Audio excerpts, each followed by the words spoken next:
서울대학교 입학전형 개선 방안에 맞춰서 내가 특목고 자사고 입시를 준비한다고 한다면 저는 100% 합격할 수 있다고 생각이 듭니다.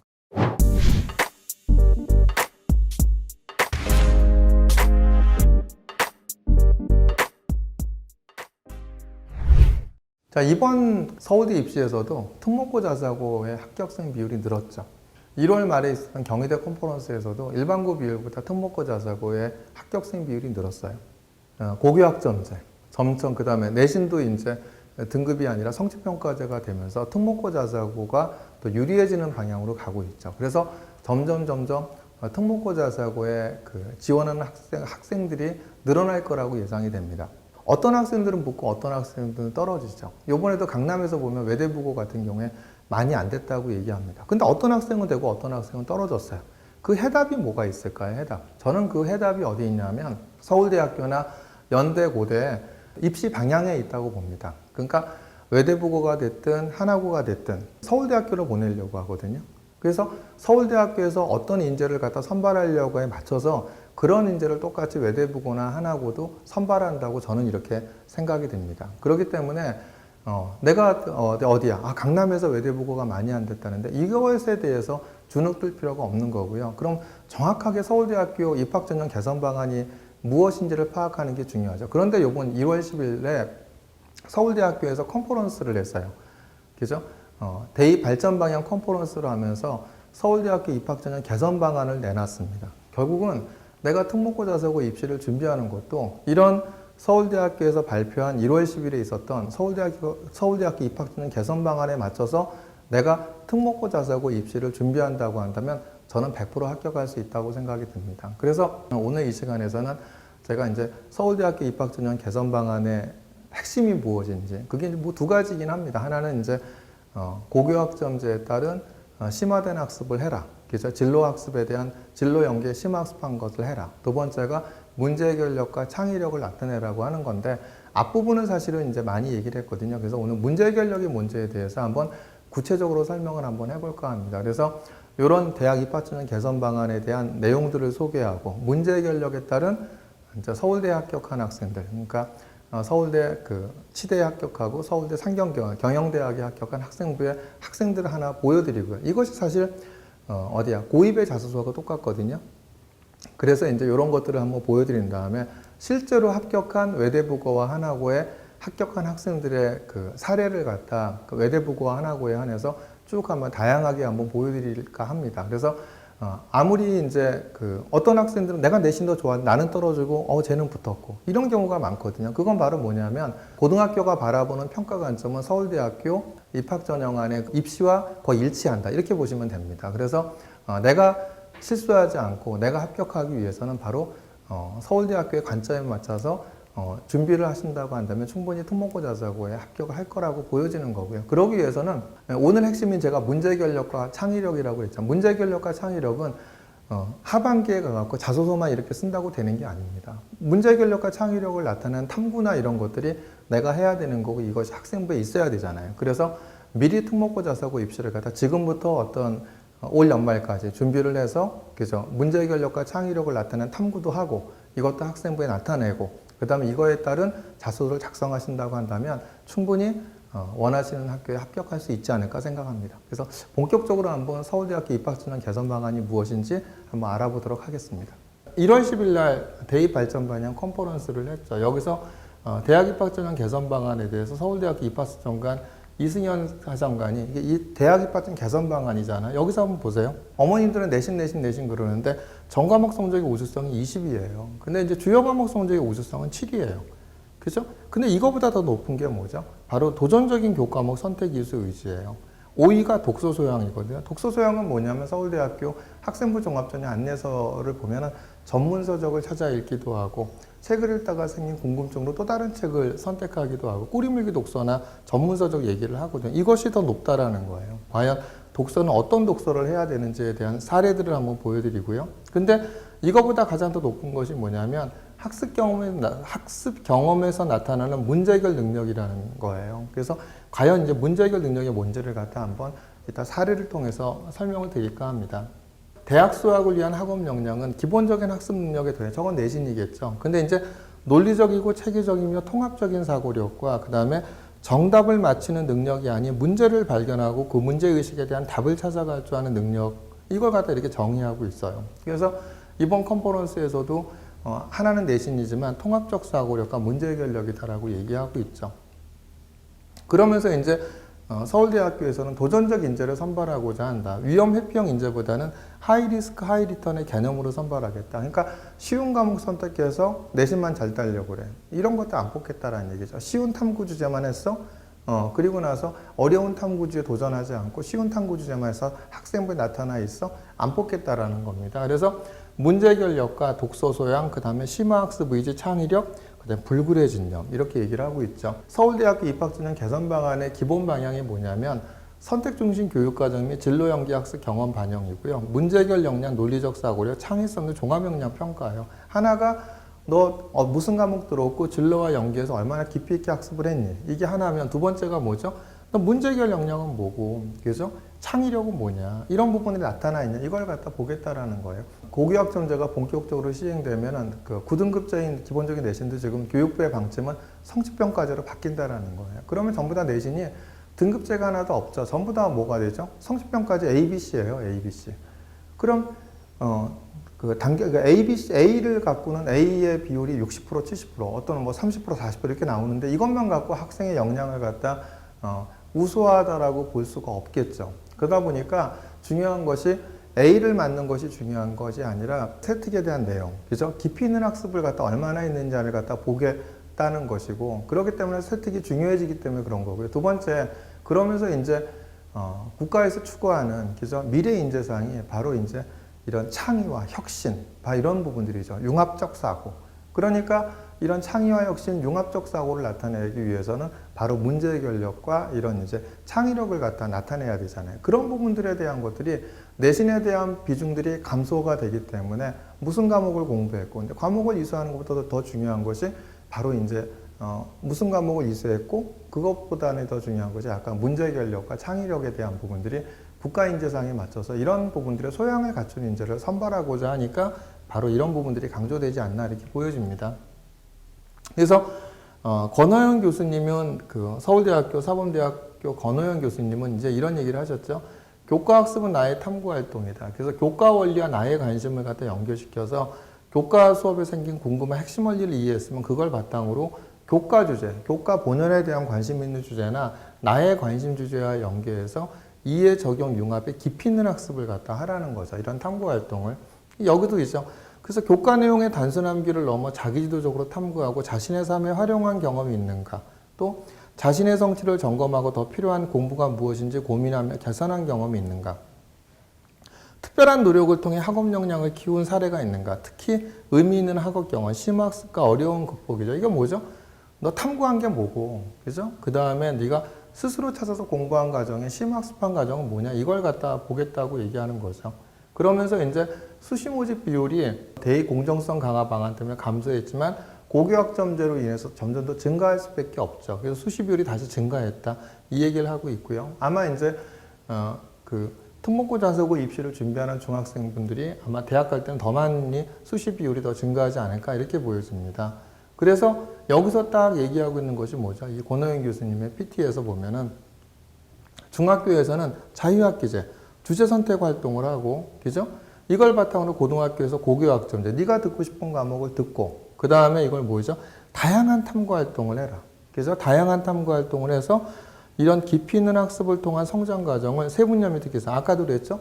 너 고교학점제에서 뭐냐면 어떤 과목을, 심화된 과목을 들었지만 그거에 그치지 않고, 그 다음에 다양한 탐구 활동, 이 탐구 활동을 갖다 한 것에 대한 부분들을 통해서 뭐냐면 문제 해결력과 창의력이 나타나는 세 분야 특기 사항을 파악을 해서 학생부 종합 전형에서 입시 선발하겠다, 이거죠. 그래서 깊이 있는 학습을 통한 성장 과정이 바로 중학교, 고등학교가 대학교가 연결되는 이런 이제 과정을 통해서 학생을 선발하겠다, 이렇게 얘기를 하고 있죠. 이제 그럼 문제 해결력이 뭔가가 이제 궁금하잖아요. 그래서 이제 문제 해결력, 저희가 이제 합격시켰어요. 얘는 뭐 국제고 학생입니다. 근데 내신이 거의 2.9등급이었거든요. 근데 서울대 치대 합격을 했어요. 자, 뭐 저희가 이제 지도에서 합격을 시켰던 학생인데 한번 문제 해결력이 어떤 건지를 한번 보겠습니다. 기초의학 및 의학용어 강의를 듣고 2018년 노벨 생리학 수상 연구인 면역항암제 개발에 흥미를 느껴 상세 기전을 탐구하고자 전공도서 쿠비 면역학을 읽음.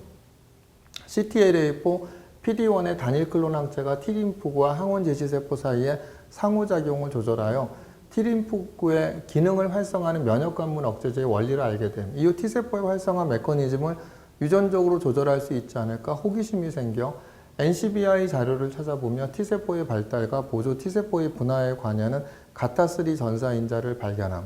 문제를 발견했죠. IL4와 IL4 리셉터의 결합에 의해 스타6가 활성화되면 가타3가 TH2 유전자의 발현과 TH2 맥의 면역 반응을 유도함을 탐구, 가타3 관련된 영어 논문을 읽고 가타3 동역학 모델을 나타내는 미분방 정식을 학습하고 이를 매트랩의 5대4-5 수치적 분으로 구현하여 mRNA와 단백질의 시간에 따른 궤적을 도출함. 그러니까 호기심이 생겨서 단순 학습한 게 아니죠. 그죠? 문제를 호기심이 생겨서 그 문제를 발견했고 문제를 발견한 거에서 문제 결력과 창의를 통해서 이렇게 궤적을 도출하는 과정을 통해서 해결 과정이 나타나 있죠. 이런 학생부가 좋은 거예요.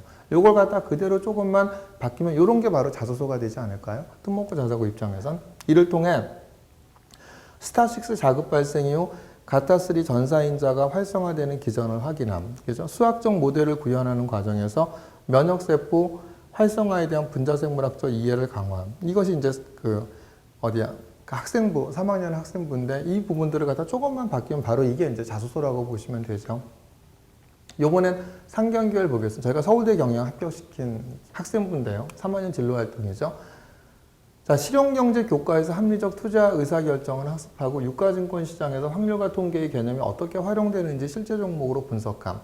도서 주식은 어떻게 움직이는가를 읽고 종목 변동성을 측정하는 베타의 개념을 학습한 금융증권 사이트에서 5개년도 시장 수익률과 S전자의 종목 수익률을 추출하고 엑셀을 활용하여 종가 기준으로 자료를 정리한 뒤 각각을 XY축으로 하는 단순 회귀 분석을 통해 1.08의 베타를 직접 산출해봄. 또한 시계열별 시장 수익률과 종목 수익률의 분포도, 산포도와 추세선을 도출하여 주식의 민감도를 차트로 나타냄. 이후 2020년 기준 저축은행의 1년 만기 정기예금 평균 금리인 1.76%를 무이점 이자율로 코로나로 인한 한국은행의 경제 전망인 마이너스 0.2%를 시장 포트폴리오의 기대 수익률로 가정해 H자동차의 기대 수익률을 구하고 베타를 이용한 주식 가격의 과소가대 평가를 파악함.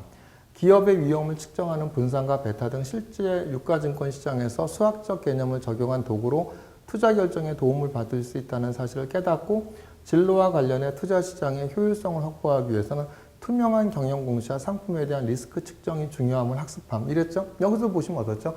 단순 학습과 단순 탐구가 아니죠. 그죠? 분석하고 추출하고 정리한 다음에 분석을 통해. 그죠? 이런 부분들이 바로 이제 문제 해결력과 창의력을 나타내는 바로 상경계열의 학생부 아닌가 생각이 들고 이 내용을 조금만 바꾸면 뭐가 되죠? 자소서가 된다는 겁니다. 그럼 이번에는 이제 합격했던 학생들의 이제 이런 문제 해결력과 이런 이제 창의력을 나타내는 한번 학생 자소서를 한번 보도록 하겠습니다. 외대부고에 합격한 학생이죠. 국제사법재판소 검사인데요. 이에 뇌과학 동아리에서 수면학습의 원리에 대해 알아보고자 운동, 휴식, 수면 전 뇌활동의 변수를 두고 스마트 밴드를 이용하여 유의성 판단 실험을 하였다. 그 결과 숙면과 변수와의 관계가 유의하다라는 귀무가설이 기각되고 대립가설인 관계없다가 채택되었다. 하지만 일부 경우에서만 유의성이 나타났기에 다른 관점에서 숙면에 영향을 주는 뇌의 작용을 해석하고자 커넥톤 비교 프로젝트를 조사하고 보고서를 작성하였다. 이 과정을 통해 뉴런, 신경돌기, 시냅스 등을 통한 화학적 메시지의 전달에 관한 학습을 할 수 있었다. 또한 뇌가 여러 네트워크망을 이루어 작용함을 이해하였다. 이후 그죠? 관련된 테드와 그가 쓴 커넥텀 뇌의 지도를 읽으며 더욱 심화된 내용을 이해할 수 있었다. 어떻게 되죠? 단순 학습했다가 아니라 그죠? 다른 관점에서 해석하고자 조사하고 보고를 작성하고 그죠? 이런 부분들이 나타나 있죠. 이게 바로 이제 문제 해결력과 창의력이죠. 요번에도 이제 외대부고에 합격한 학생이죠. 뇌과학자가 진로였는데, 그죠? 수학 심화 학습을 하며 관심 있는 그 분야는 탐구 활동으로 발전시켰다. 컬럼에서 영어 컬럼은 사이버 범죄 예방을 위한 분석 툴로 벤포드 법칙에 사용되고 있음을 확인했고, 이후 삼성 및 앨런의 재무상태표와 포괄손익 계산서에 이를 적용해 보았다. 이를 응용하면 SNS상의 테러리즘 논의를 파악하여 그로 인한 부수적 피해자들의 발생을 방지할 수 있을 것이라 추론하였다. 비교분석 추론이 들어있죠. 대화 상대자 간 등 특정 언어 사용 빈도수를 측정하는 이를 벤포드 법칙에 대입하면 테러 위험 그룹을 색출할 수 있다는 가설을 세우고 이를 검증하면서 벤포드 법칙을 이용한 잠재적 범죄 성향 분석을 작성하였다. 이를 통해 사회현상을 예측 및 해결하는 데 수학이 중요한 툴로 작용함을 깨달았다. 어떻죠? 이것도 단순 학습이 아니죠. 이번에도 이제 외대보고 합격한 정보보안 전문가 학생이 한번 자소서를 보겠습니다. 생활 속 과학 원리를 수학적으로 이해하는 활동은 즐겨하였다. 자동차 과속 단속 카메라의 원리를 알고 무한소의 시간에 따른 주행거리의 변화값을 관찰하며 가속도를 구하는 과정에 있어 순간 변화율에 관심이 생겼다. 또한 겨울철 실내 온도를 유지할 때 시간에 따른 방안 온도를 관찰하면 삼각함수 그래프가 그려지는데 보일러의 효율적인 가동 시간을 알아보는 실험을 설계해 보았다. 이런 사실을 분석하기 위해 입실론 델타법을 이용하여 함수의 극한의 엄밀한 정의를 통해 순간 변화율을 이해하고 초월함수의 정금적 특성과 삼각함수의 정적 분값을 구하기 위해 테일러 급수를 학습하였다. 이게 이제 수학에 대해서 깊이 있게 공부하는 고급 수학에 해당하는 내용이죠. 그렇죠? 입실론 델타 논법이나 이제 테일러 급수 이러면서 어디죠? 분석하고 서로 실험을 설계해 보았고 이런 내용이 들어가죠. 이를 통해 복잡한 함수가 있을 때 우리에게 익숙한 저차의 다항함수를 사용함으로써 문제를 단순화시키는 것이 매우 아름답게 느껴졌다. 이러죠. 요번에 이제 하나고에 합격한 학생의 자소서를 보겠습니다. 작가였죠. 예비 작가로서의 발돋움 중 무크의 글쓰기 강좌를 수강했다. 무크가 뭐죠? 대학 강의죠. 이 강좌를 통하여 글에 등장하는 모든 대상을 설정할 때는 직접적인 체험과 조사가 필요하다는 것과 나만의 글을 써야 한다는 것을 학습했다. 이를 나의 창작물인 물망초처럼에 접목하여 학교와 물망초를 조사했고 나만의 글의 서술을 위하여 조세희의 문체를 참고하여 작품에 어울리는 문장을 수립했다. 한편 작가와의 만남을 계기로 나의 가치관이 더 나은 사회의 건설에 부합하는 사회비평이라는 분야를 설정했다. 비평 능력의 향상을 위해 청소년 심사단으로 활동했다. 이를 통해 작품을 입체적으로 보는 방법을 습득하여 창작물인 유리벽의 주제인 사회적 인식의 미숙성을 부각하는 데 적용했다.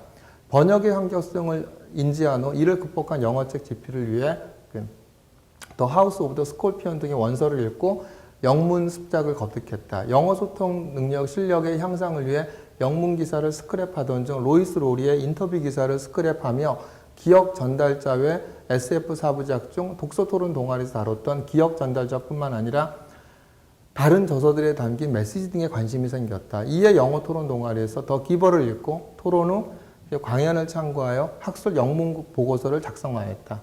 한편 읽고 사회적 계층 및 불평등에 관한 토론은 이 책이 현대사회에 제기한 메시지 등을 분석했다. 이후 테드 강연들을 학습하여 영문 보고를 작성하고 모의유엔 동아리에서 PPT를 발표했다. 뭐죠?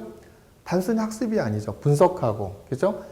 반인만의 어떤 본인만의 관점으로 이렇게 이제 분석하고 학습하고 탐구했던 내용들이 잘 나타나 있죠. 하나고에 합격한 학생의 사례입니다. 또 하나 이제 하나고 합격생 사례를 보면은요, 수학자죠. 자, 수학을 공부하면서 단순히 공식을 외우는 것보다 공식을 증명하며 공부하는 것이 훨씬 효율적이라고 생각했다. 증명을 하며 얻은 아이디어나 논리가 문제를 푸는 데 쓰이는 경우가 많았다. 특히 미적분학에 흥미를 느껴 자연대수는 무리수이다를 규리법을 이용하여 증명하는 과정에서 희열을 느꼈다. 자연대수의 테일러 전개를 두 묶음으로 분해한 뒤 우변이 정수가 되고 좌변에서 무한등비급수의 수렴값을 구해 0과 1 사이의 유리수가 된다는 것을 보여 모순을 증명하였다. 그렇죠? 또한 원의 넓이 공식을 정적분으로 증명하는 과정에서 원의 방정식에서 x를 사인 함수와 반지름의 곱으로 치환한 뒤 치환적분을 하는 과정을 통해 엄밀하게 증명하였다. 책 무한의 신비를 읽고 연속조의 가설에 흥미를 느껴 무한집합 중 정수, 자연수, 유리수 집합의 기수가 같고 실수집합은 다른 집합보다 기수가 큼을 대각선 논법과 1대1 사상의 개념을 이용하여 증명하였고 이에 대한 보고서를 작성하였다. 어떻죠? 되게 깊죠. 학습에. 그리고 이제 모순을 증명했고 본인만의 어떤 문제 해결력과 창의력이 나타나있죠. 이런 학생들이 합격을 한 거예요. 그러니까 아무리 이제 특목고 자사고 입시가 점점 저는 경쟁률이 높아질 거라고 예상이 되는 거거든요. 이렇게 된다 하더라도 결국 합격하는 것은 서울대학교에서 바라보는 입학전형, 서울대학교에서 바라보는 입시의 시각, 이런 시각대로 자소서를 작성한다고 한다면 충분히 경쟁력을 갖고 합격할 수 있지 않을까 이렇게 생각해 봅니다.